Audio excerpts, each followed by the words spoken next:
കൂടുതൽ വാർത്തകളും വീഡിയോകളും കാണാൻ ഈ ചാനൽ സബ്സ്ക്രൈബ് ചെയ്യുക. കൂടെ ബെൽ ബട്ടൺ അമർത്തുക. നമസ്കാരം. ഏഷ്യ ലൈവ് ടിവിയുടെ എപ്പിസോഡിലേക്ക് എല്ലാ മാന്യപ്രേക്ഷകർക്കും സ്നേഹം നിറഞ്ഞ ഹൃദയം നിറഞ്ഞ സ്വാഗതം.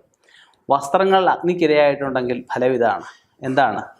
നമുക്ക് വരാൻ പോകുന്ന ഒരു ദുരിതമാണ് ആ വസ്ത്രത്തിനായിട്ട് പോയത്. നമ്മൾ ചിലപ്പം ഒരു ഭാഗം ചിലപ്പോൾ തീ പിടിക്കേണ്ടതായിരിക്കും. നമ്മൾ ഉപയോഗിച്ച വസ്ത്രം നമ്മുടെ ഓറയിൽ കിടക്കുന്ന ഒരു വസ്തുവാണ്, അല്ലേ? അപ്പോൾ നമ്മൾ അന്നേരം ഉപയോഗിച്ചിട്ടില്ലായിരിക്കും, ചിലപ്പോൾ മാറ്റി വെച്ചേക്കുമായിരിക്കും. ചിലപ്പോൾ തേപ്പൂട്ടി വെച്ച് തേക്കുമ്പോഴായിരിക്കും ചിലപ്പം തീ പിടിക്കുന്നത്. ചിലപ്പോൾ നനച്ചിട്ടേക്കുമ്പോഴായിരിക്കും ചിലപ്പോൾ സൂര്യാഘാതം കൊണ്ട് തീ പിടിക്കാം. ഇല്ലെങ്കിൽ അറിയാതെ താഴെ വീഴുമ്പോൾ വേസ്റ്റ് തുണിയാൽ ചിലപ്പോൾ അതുകൊണ്ട് കത്തിക്കും. ചിലപ്പം നമ്മൾ ഉണക്കാനിട്ടേക്കും, അതും ചിലപ്പോൾ വേസ്റ്റ് തൂത്ത് കളഞ്ഞുകൊണ്ട് ചിലപ്പോൾ ഇതും തൂത്തുവാരി കത്തിക്കും. പല രീതിയിൽ തീ പിടിക്കാം.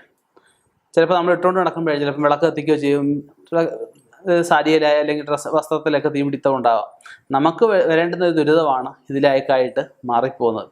ഇതൊക്കെ അനർത്ഥങ്ങളുടെ ഒരു ഭാഗമായിട്ട് കണക്കാക്കി ഇപ്പം ഇങ്ങനെയുള്ള അനർത്ഥങ്ങളൊക്കെ ഉണ്ടാകുമ്പോൾ നമുക്ക് എന്തോ ശക്തമായ ദോഷം വന്നിട്ടുണ്ടെന്ന് നമ്മൾ മനസ്സിലാക്കണം. ആദ്യം ചെയ്യേണ്ടത് ഈ അഗ്നിക്കിരയായ വസ്തു പൂർണ്ണമായിട്ടും ഉപേക്ഷിക്കുക. അത് വീണ്ടും അത് ചേരാണെങ്കിൽ അത്രയും ഭാഗം മുറിച്ച് കളഞ്ഞിട്ട് സ്റ്റിച്ച് ചെയ്ത് ഉപയോഗിക്കുക. അങ്ങനെയുള്ളത് ഉപയോഗിക്കാൻ പാടില്ല. ആദ്യം ഇത് ഉപേക്ഷിച്ചേക്കുക. രണ്ടാമത് ചെയ്യേണ്ടുന്ന കാര്യം, കുടുംബക്ഷേത്രത്തിലും ദേശത്തെ പ്രധാനപ്പെട്ട അമ്പലത്തിലും എന്തെങ്കിലും വഴിപാട് ചെയ്യേണ്ടതാണ്.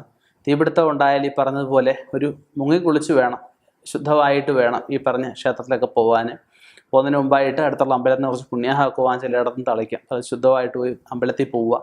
അതിനുശേഷം ഒരു ജ്യോത്സ്യനെ കണ്ട് അവനവൻ്റെ എന്ത് ദുരിതമാണ് വന്നിരിക്കുന്നത്, ഇവിടുത്തെ ജാതകദോഷമാണോ സമയദോഷമാണോ ചിന്തിച്ച് പരിഹരിക്കുക. തീർച്ചയായിട്ടും നമുക്ക് വരേണ്ടുന്ന ദുരിതങ്ങൾ നേരത്തെ ഞാൻ പറഞ്ഞിട്ടുണ്ട്. നമുക്കുള്ള ജീവികളിൽ നമുക്കുള്ള വസ്തുക്കളൊക്കെ നശിച്ചു പോകുമ്പോൾ നമുക്ക് സംഭവിക്കേണ്ടുന്നതാണ്.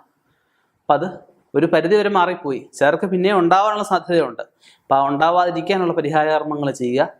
എല്ലാവർക്കും നല്ലൊരു ഐശ്വര്യമായിട്ടൊരു വർഷം, ഐശ്വര്യമായിട്ടൊരു ഭാവി ഉണ്ടാവട്ടെ എന്ന് പ്രാർത്ഥിക്കുന്നു. നിർത്തുന്നു. നന്ദി, നമസ്കാരം.